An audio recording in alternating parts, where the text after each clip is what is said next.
Olá, queridos irmãos e irmãs, graça e paz. Que bom compartilharmos juntos a palavra de Deus nesse dia, palavra preciosa do nosso Deus, relevante para a nossa vida, palavra que nos leva a viver o melhor dele, não é mesmo? Hoje eu gostaria de compartilhar com você a história de uma mulher extraordinária, uma mulher comum, mas que teve uma atitude tão preciosa, que era Abigail. Ela deixa um legado relatado na Bíblia, lá em 1 Samuel, capítulo 25. Eu quero convidar você a, nesse dia, a se debruçar nesse capítulo e a entender essa história tão preciosa, com tantos ensinamentos para a nossa vida. A palavra de Deus diz sobre esse texto da palavra de Deus, capítulo 25, versículo 1 e 2, diz assim: havia um homem em Maom que tinha suas possessões no Carmelo. Homem abastado, tinha 3.000 ovelhas e 1.000 cabras, e estava tosqueando as suas ovelhas no Carmelo. Nabal era o seu nome, e Abigail o de sua mulher. Porém o homem era duro e maligno em todo o seu trato, e ele era da casa de Calebe. Amém? Abigail e Nabal. A Bíblia diz que Nabal vivia em Maom e ele tinha muitas propriedades. Ele era rico, muito rico. Porém faltava a ele riqueza dada por Deus, que era a sabedoria, que era o equilíbrio para viver e usufruir de tudo o que ele possuía. Usufruir da família que ele possuía, da casa que ele tinha, de tudo, todos os animais, da sua esposa. E as escrituras realçam que ele tinha mesmo muitas coisas, mas ele não usufruía de nenhuma delas. Ele tinha um rebanho generoso e que a cada ano aumentava mais e mais. Algumas informações também são relevantes a respeito de Nabal. Diz a respeito do seu caráter, que ele era duro e maligno nas obras. Está lá em 1 Samuel 25:3, como lemos. E ele era, sim, descendente de Calebe. Então, nós vemos algumas observações, por exemplo, que o fato dele ser descendente de Calebe fala de Calebe e parece lançar um peso ainda maior sobre a história de Nabal, porque Nabal vinha de uma linhagem de um homem que era cheio de fé, um ex-escravo que foi livre por Deus e que em fé confiou na promessa da terra. E ele entrou na terra, possuiu a terra, que foi Calebe. Então é interessante a gente pensar que Nabal veio desta linhagem. Nabal, ele veio desta linhagem de Calebe. Porém, nós vemos um homem totalmente diferente. Naquela época, as mulheres não tinham muita oportunidade de escolher seus maridos. E os casamentos eram costumeiramente arranjados entre os pais. Então, certamente Abigail o seu casamento foi arranjado com Nabal. E a Bíblia diz que Abigail era uma mulher bonita, era sábia, era formosa, era inteligente, totalmente diferente do seu esposo Nabal, que era mau e tudo. Não nos é dito, né, como uma mulher que tinha um perfil de Abigail se casou com Nabal, mas ela não se deixou levar pelas características ruins do seu esposo, as riquezas que ele tinha, né, e a tolice que ele vivia. Não fizeram de Abigail uma mulher fútil, grosseira ou tola. Pelo contrário, ela se tornou cada vez mais sábia e equilibrada. E a sabedoria de Abigail não tornou Nabal um homem insensato e misericordioso, pois conviver com pessoas sábias não nos faz sábio. É preciso pedir a quem nos dá sabedoria, que é o nosso Deus. É preciso desejar e pedir ao Senhor que nos dê sabedoria.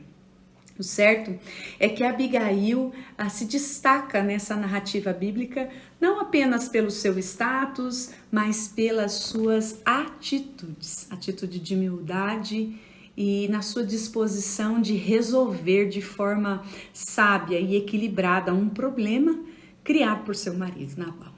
Pois é, a Bíblia diz que Abigail significa motivo de alegria. Olha que coisa mais linda. A história de Abigail, ela acontece quando Davi ainda não era rei de Israel. Abigail era casada com Nabal, como nós falamos, esse homem rico, poderoso, porém duro de coração. Davi e os seus homens trabalharam para Nabal, para protegerem, né, os homens de Nabal no período da tosca. Quando havia a tosa, durante todo o período da tosa das ovelhas, que era muito comum haver roubos, assaltos, então naquele lugar os homens de Davi fizeram a proteção dos homens de Nabal e cuidaram para que eles não fossem assaltados naquele tempo. Passado algum tempo, a Bíblia diz que Davi enviou os seus homens até Nabal, porque faltava pão, e ele então resolveu cobrar o favor, né, o pagamento pelo seu serviço. Nabal, porém, se recusou a dar a eles o alimento e também os insultou. Os homens contaram então a Davi o que tinha acontecido e Davi ficou extremamente irado. Então decidiu matar Nabal e todos os homens da casa de Nabal.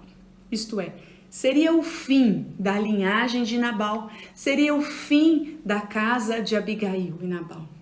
Então, alguns servos também contaram a Abigail o que tinha acontecido, o que estava acontecendo, o que estava para acontecer e como Davi tinha ficado irado e o que ele faria com a casa de Nabal.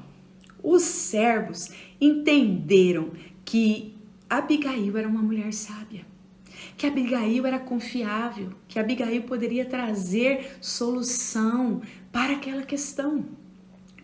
Abigail tinha uma sabedoria vinda de Deus e ela poderia ajudar numa saída para aquela situação. Esse foi o entendimento dos servos de Abigail.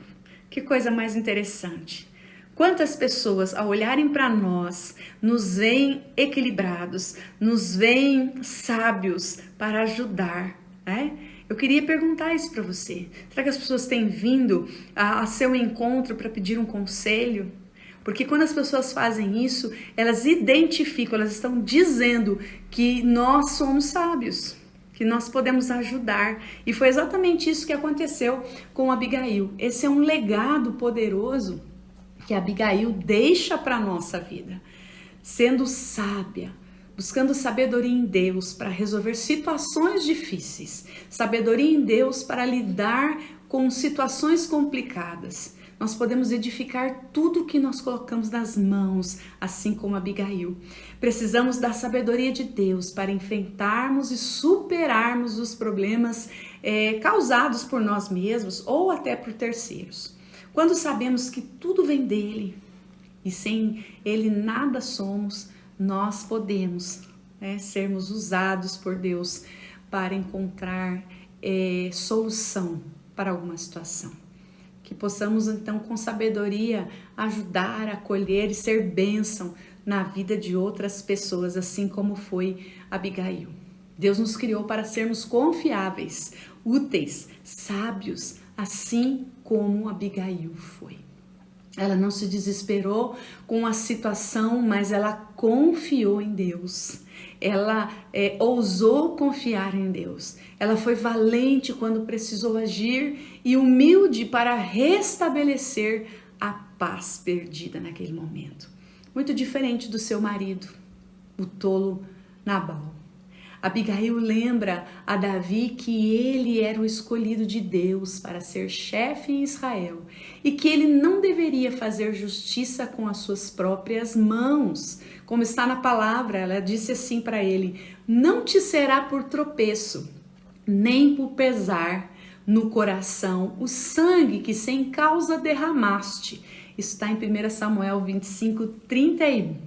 Davi não olharia para trás com vergonha e arrependimento por ter pago a Nabal com a mesma moeda. Foi esta lembrança que Abigail muito sabiamente trouxe ao coração de Davi. O julgamento de Nabal e a sua impiedade não vieram da espada de Davi, mas vieram das mãos do próprio Deus. A sabedoria e a tolice fazem a diferença ao seu tempo, querido. Quando nós precisamos agir, precisamos pedir ao Senhor que nos dê sabedoria.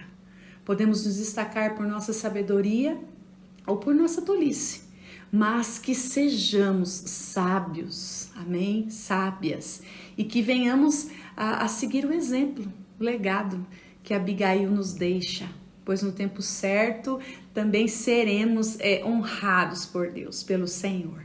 Amém? Uma outra característica que eu vejo na vida de Abigail, que chama muita atenção em meu coração, é que Abigail, ela não era controlada por suas emoções. Pois é, ela pensou bem a respeito de tudo o que estava para acontecer, tudo o que estava acontecendo. Uma grande crise, um grande caos, uma situação se instalou na vida de Abigail e a Bíblia diz que ela soube gerenciar suas emoções. Ela fez tudo o que precisava ser feito, ela fez tudo o que precisava ser feito sem desespero, sem reclamar e falar mal do seu marido. Ela traçou uma estratégia com sabedoria e executou com inteligência, com equilíbrio. Ela foi adiante, ela foi diante de Davi e não desabou, não ficou choramingando a Davi, não se desesperou, mas ela se humilhou e agiu com sabedoria, com equilíbrio, se manteve firme o suficiente para falar-lhe com sabedoria, falar ao coração de Davi. E quantas vezes diante das crises, queridos, da nossa vida, nós nos desesperamos, nós queremos resolver tudo da nossa maneira, do nosso jeito, do nosso tempo, e nós falamos o que não deveríamos falar, agimos da forma como nós não deveríamos agir, sem prudência, sem sabedoria que a situação exige. Deus nos quer homens e mulheres equilibrados nas nossas emoções, amém? Deus nos quer homens e mulheres equilibrados, porque o nosso coração é enganoso. E quando nós agimos pelo nosso coração, nós corremos o risco de não termos um bom final para a nossa história de vida. Então, gerenciar, ter equilíbrio nas nossas emoções faz parte da ação sábia de uma pessoa que confia totalmente em Deus. Às vezes nós falamos, eu não controlo as minhas emoções, eu sou desse jeito, eu não consigo controlar o que eu falo, o que eu sinto. E às vezes nós usamos isso como um trunfo, um troféu para justificar nosso desequilíbrio. E isto não é verdade, né? Precisamos entender o processo do equilíbrio das nossas emoções. Precisamos entender que a sabedoria e o equilíbrio das emoções vão nos levar além. Nós precisamos ter a mente de Cristo que nos conduzirá em vitória. Amém? Pensamentos geram sentimentos e sentimentos geram ações, geram comportamentos. Que nós possamos, em nome de Jesus, sermos equilibrados em sabedoria, pedirmos sabedoria do alto, assim como Abigail teve, e possamos ter, de fato, equilíbrio das nossas emoções. Ela foi recompensada, ela foi extremamente recompensada pelo Senhor. A Bíblia diz ao final desta história, eu novamente convido você a ler o capítulo todo, mas a Bíblia diz que ao final dessa história, Nabal, ao saber de toda a situação que ele andou na beira do abismo, ele se sente mal e ele tem um infarto, ele tem um treco. E a Bíblia diz que depois de alguns dias, Nabal morre. Nabal morre e Abigail fica viúva. Então Davi, faz o pedido de casamento a Abigail e ela se torna a esposa do futuro rei de Israel. Amém? Se a gente quer aprender a viver, cada vez melhor e recebermos, as bênçãos do Senhor, nós precisamos entender que a Bíblia fala em Romanos 12:2. Não vivam como vivem as pessoas deste mundo, mas deixem que Deus os transforme por meio de uma completa renovação da vossa mente. Assim vocês conhecerão a vontade de Deus, isto é, aquilo que é bom, perfeito e agradável a Ele. Amém? Que possamos, em nome de Jesus, querido, nesse dia, nesse tempo das nossas vidas, termos sabedoria vindo do alto e termos equilíbrio nas nossas emoções. E que assim as nossas vidas, as nossas histórias, por causa dessas atitudes, sejam transformadas e que nós possamos colher frutos de excelência deste tempo. Em nome de Jesus. Amém? Que Deus abençoe sua vida, que Deus continue a fortalecer o seu coração, que você continue e prossiga conhecer a Deus, em nome de Jesus. Amém? Um abraço carinhoso para você e até a próxima, se Deus quiser. Eu sei, Senhor, que Tu és soberano, tens os Teus caminhos, tens Teus próprios planos. Venho, pois, a cada dia, venho cheio de alegria e me coloco em Tuas mãos, pois